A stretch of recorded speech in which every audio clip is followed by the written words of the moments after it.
aba bantu bateka umutwe bakanyura muri ibi by'amadini makanisa mu biki bakambura abantu ibyabo bagatwara amafaranga umutungo wabo biraza gutuma dushyiraho umusoro umuntu araza gutunga umuntu ajye asorera icyo yinjije waba wakinjije ku binyoma wabeshya abantu ukabatwara ibyabo igihe urwo rubanza rutaracibwa rw'uko ibyo wakoze ari ibinyoma cyangwa iki bikabanze hajyeho umusoro naho gukora bizinesi uyinyujije mu nsengero ngo ntawe ayo wiba abaturage ati nibura tuzayagabana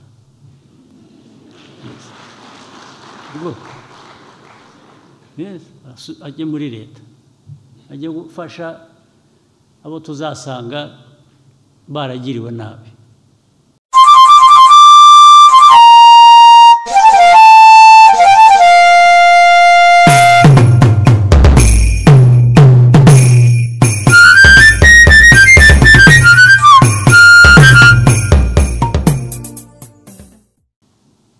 ikindi noneho nacyo kiri aho cyane maze iminsi cyumva naracyihoreye ariko noneho ndagira ngo nkiganire nawe amaze iminsi mbona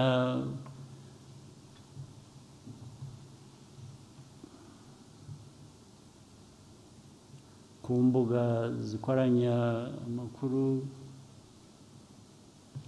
ibintu bijyanye na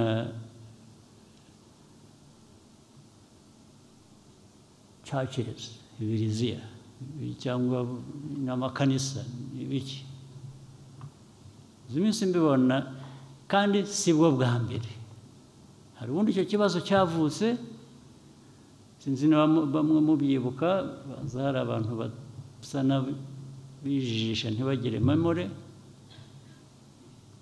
ikintu cy'amakanisa ni iki murabanza mugahera ku induru ikavuga bafunze amakanisa babanje ugahera kuvuga ngo ariko ubundi yagiyeho ate amakanisa cyangwa niki ukabona amakanisa mu Rwanda ngo amakanisa bafunze ibihumbi amakanisa ibihumbi niki mwarwaye iki koko abanyarwanda ariko ngira ngo ni ibibazo byo kuba abanyafurika dufite ikibazo rwose imbaraga twari dukwiye kuba dukoresha gukemura ibibazo bya buri munsi bitureba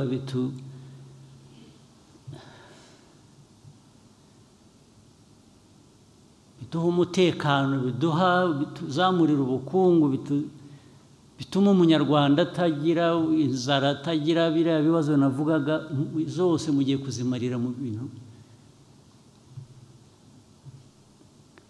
ko twagize iki kiganiro tukakiganira bihagije ndetse bigasa nkaho hafashwe umwanzuro habaye iki nyuma yaho ku buryo twongera tugasubira hahandi ubu koko mwebwe nk'abanyarwanda n'aba bicaye mwebwe abadepite mwicaye hano ubwanyu ubu hejuru yo kuba umudepite mwumva mufite aho mushingira ku buryo buri wese muri mwe yagira ikanisa mu gikari cye ukaba umudepite ukaba umupasitori ukagira ikanisa warangiza erega abantu bakabishyura n'udafite na wa wundi wabujije ibikorwa byari bikwiye kuba bimuha amafaranga agomba kwishakamo amafaranga akuzanira akaguha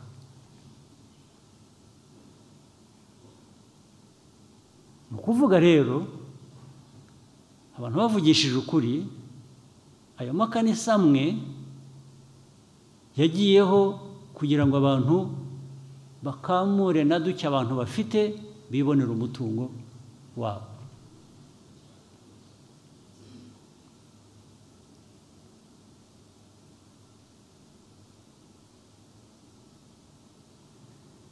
Ni iki? Ni indwara ki? ugahura abo rero bameze batyo, hari n'ubwo ugira uti wenda bifite ishingiro, ariko wenda niko mubyumva sinzi, usibye ko bamwe tutabyemera. Uhuye n'umuntu aravuga ngo urareba nijoro nari ku musozi kanaka nabonekewe, nahuye n'Imana, navuganye nayo. wahura n'undi akakubwira nawe ukundi Imana ibyo yamubwiye. Wahura n'undi ni umuhanuzi, arahanura ibizaba ejo kuri kanaka no kuri kanaka. Mbere na mbere njyewe mpuye nawe ukambwira ibyo, nabanza kukubaza niba utari umusazi. Ugomba kuba uri umusazi, niho nahera. Icya kabiri,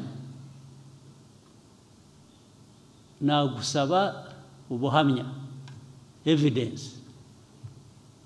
Ibi ngibi uvuga yuko warayihuye n'Imana, ibyo yagutumye cyangwa yakuntumyeho, nyereka gihamya. Ariko Abanyarwanda mwarapfuye mugera aha ngaha ku buryo umuntu aza akabarindagiza, ari umuntu warindagiye akaza akabarindagiza, mugakurikira, ntibibe hamwe ntihabe handi, bikaba ahantu amagana ibihumbi. Igihugu se ubwo kiba kikiriho ko mwashize mutabaho?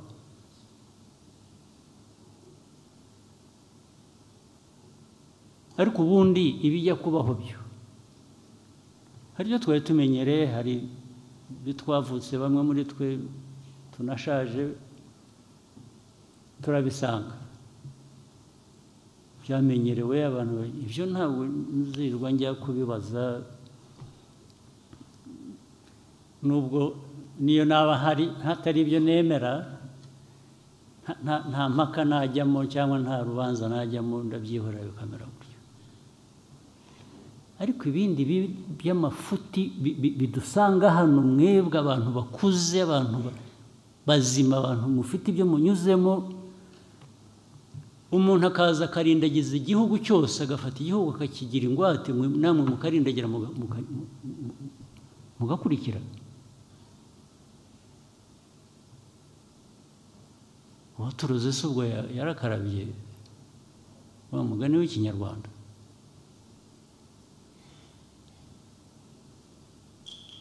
Abandi ngo muraho mwagiye mu mashuri, mwarize, mwaraminuje, muraho muri abantu b'abirasi, babandi warangiza ugashukwa n'umusazi ukamukurikira, ntunamubaze utari kurantwara he.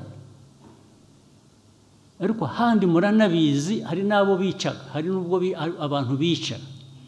Niba mujya mukurikira amakuru simbizi, nko mu bindi bihugu umuntu umera atyo w'umusazi agatwara abantu, akabatwara abantu benshi magana ngaya, akababwira ibyo bakora, akababuza kurya, akababuza gufata iki, akababuza kugira gute, abantu bagapfa. Murabizi, murabumva, murabikurikira, cyangwa n'ibyo mpimba. Byose nibyo mushaka mwebwe, nibyo mushaka kubamo, ibyo mushaka. Ubu muraha muhagarariye abaturage b'u Rwanda, barabatoye ngo mwarangiza n'ibyo murimo.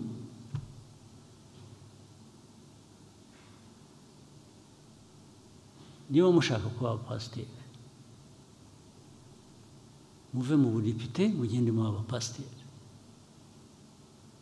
Ariko nabo mbere y'uko muba abo pasiteri cyangwa muba amazina yabo sinyazi neza, ibyo bindi mujyamo mujya gushuka abantu mukabahanurira. Wabanje ukihanurira se wowe urajya guhanurira abandi bantu ngo babwire ngo bazaba batya, wowe wabanje ukamenya ibyo uzaba wowe. Uri icyo ntazi, urajya gushuka abantu ngo biragenda bikajya no muri politiki. Ni nko kuyobya abantu, bakajya mu bwonko bwawe bakaguhindura uko ugomba gutekereza, uko ugomba gukora buri kintu. Ibyinshi bizanaturuka no hanze byo kuza kuvuga abanyarwanda ukuntu bagenda n'ibintu bakora.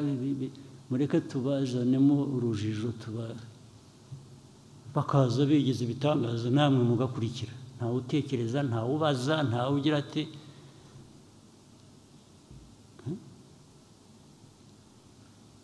nuje. Hari izindi manza nyinshi ngo abashinzwe ubutabera bamwe barabizi. Hari uburyo bwinshi bwo kwica abantu bagapfa bakaremba, cyangwa ukabambura ibyabo na bike bari bafite bakayobora. Hari abandi baza bakubwira ko bagiye kukugira umukire, ukabanza kakaduke wari ufite uteza n'igihumbi aho ukakizana, bakaguha 3, ukagenda ukavuga uriya muntu ukongera ukagaruka.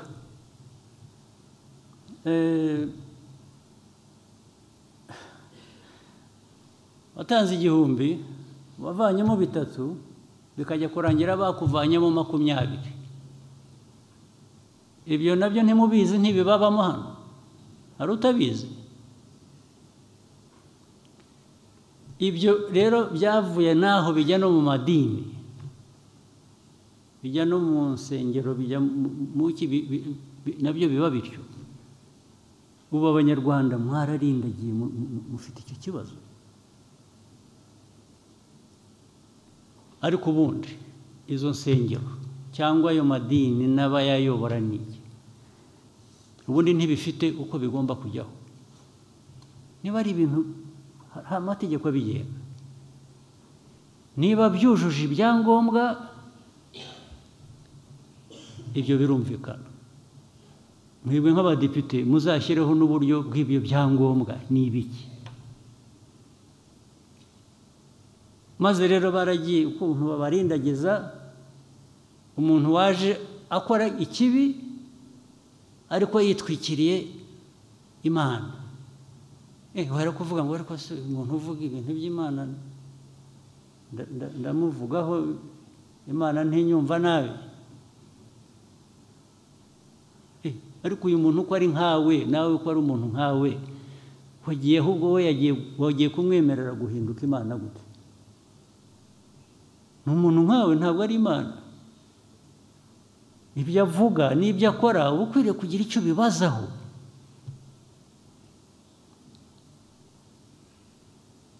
Ntabwo mwese mwabindindagizi mukaba u Rwanda bakarusenya ejo mugasangaga n'ibi byose tuvuga dushaka gukora biteza igihugu imbere. Hari umuntu waje abica mu mutwe ku buryo n'inshingano mufite cyangwa ari ibyo mwagombaga kwikorera mwebwe ubwanyu, ari n'ibyo mukorera igihugu, mukabivaho mukajya ku bindi.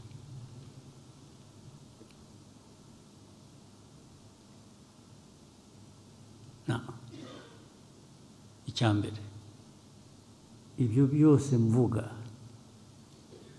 hari amategeko ariho, cyangwa se niba ashaka hari biri na ngombwa kuyanoza, hari ibitari biriho muri aya mategeko. Muri hano n'abandi banyarwanda mushyiraho ayo mategeko atugenga, tugomba kubahiriza kugira ngo tutaza kuba abantu bari aho bintuza gusa. So bigomba kubahirizwa rero. Ibitubahirije amategeko ntibikwiye kubaho. Ubwo nabwo nabonye ku media bavuga ngo ibi bintu ariko banza perezida atabizi, ibintu byo gufunga insengero ni icyaha ndabizi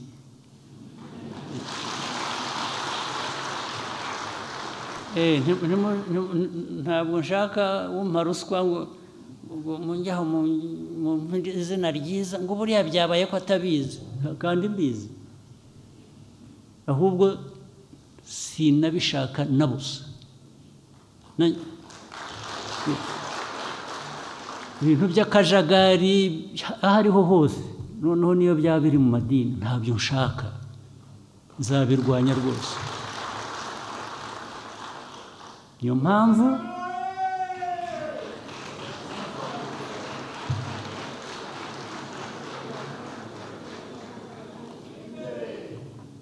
mpamvu mwebwe nk'abadepite n'abandi mufatanyije n'izindi nzego hajyeho uburyo buyobora abantu mu nzira yumvikana budafite uwo buhutaza.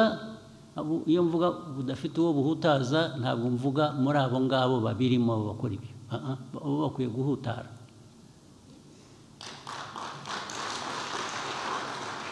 Abo mvuga badakwiye kugira icyo bahutaraho ni aba baturage mukwiye kuba muyobora abanyarwanda nibo mvuga.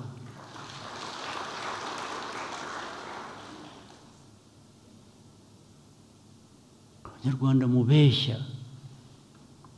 mubeshya mukabajijisha mukabatwara aho badakwiye kuba bajya mukabambura na bike batunze mwebwe mukabigira ibyanyu bigomba guhagarara byanze bikunze.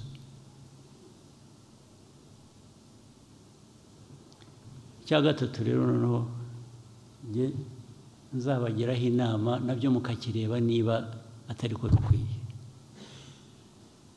Aba bantu bateka umutwe bakanyura muri ibi by'amadini makanisa mu biki bakambura abantu ibyabo bagatwara amafaranga umutungo wabo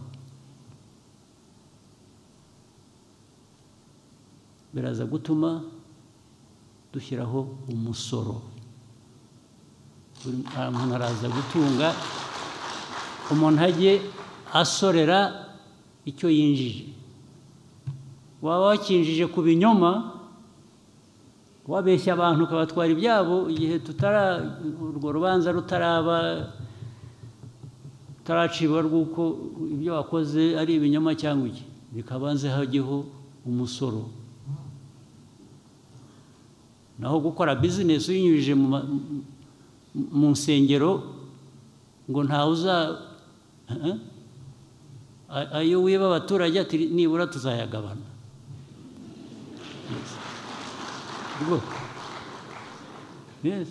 Ajye muri leta ajye gufasha abo tuzasanga baragiriwe nabi. Ako kajagari gacike kandi ntaho bihuriye.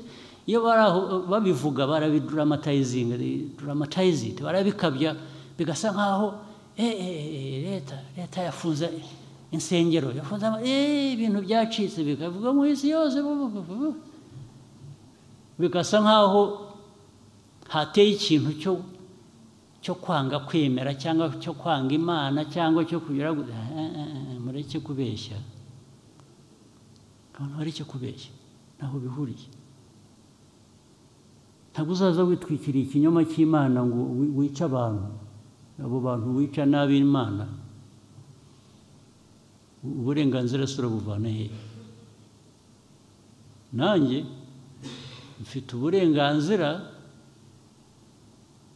ubwo wenda nanjye nabuhawe n'Imana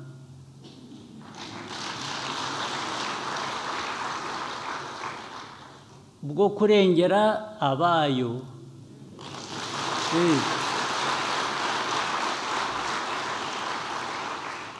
So ntabwo waza ngo untere ubwoba ngo ntambara.